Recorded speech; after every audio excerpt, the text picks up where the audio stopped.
To be almost Super Tuesday, the eve of the big day, the largest day of voting this year outside of the November election. Let's bring in here Lina de Florias. She's live in studio. Lina, you have some of the key races to watch? Yeah, and you know what? You kind of wonder, Super Tuesday? I mean, what's so super about it, right? Well, basically, you have a lot of states voting tomorrow. 16 states, and Texas is one of them. So to give you some perspective, if a candidate were to pick up all of the delegates available tomorrow, they would have 70% of what they need to be on the November ballot.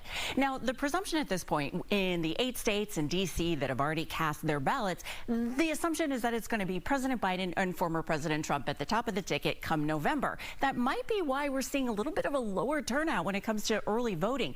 But I want to remind you, though, that there's a lot going on. There we go.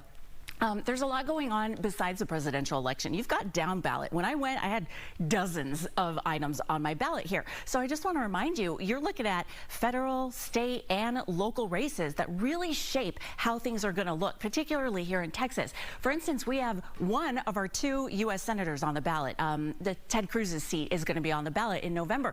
Remember, we have 2 senators, so this is 50% of our representation in the U.S. Senate. But you also have a railroad commissioner. You have several Board of Education seats, several seats for the Texas Supreme Court, the Court of Criminal Appeals, county attorneys, sheriffs, constables. So you can really see that when it comes to local government, it is really shaped here.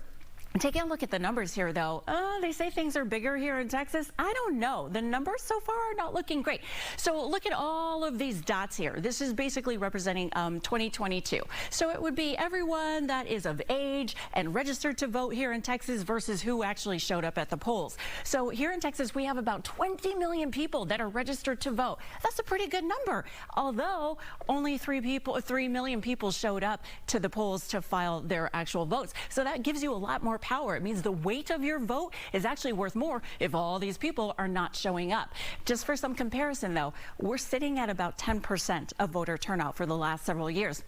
Right now, we're on par with 2022, which surprises me because that was a midterm election. It's an off year. Usually people are a little less interested and not really showing up as much as they do in a presidential year. So right now, we're not really putting up the big Texas numbers that one would expect for early voting. But you still have one more chance to cast your ballot for the Texas primary. It is tomorrow, and everything that you need to know, like what is on your ballot? And why do they ask you what your party affiliation is when you walk into the room? Where are the polls? What are their hours? We have it all online for you. Fox26Houston.com, and of course we'll cover Super Tuesday from you bell to bell tomorrow on Super Tuesday. Back to you.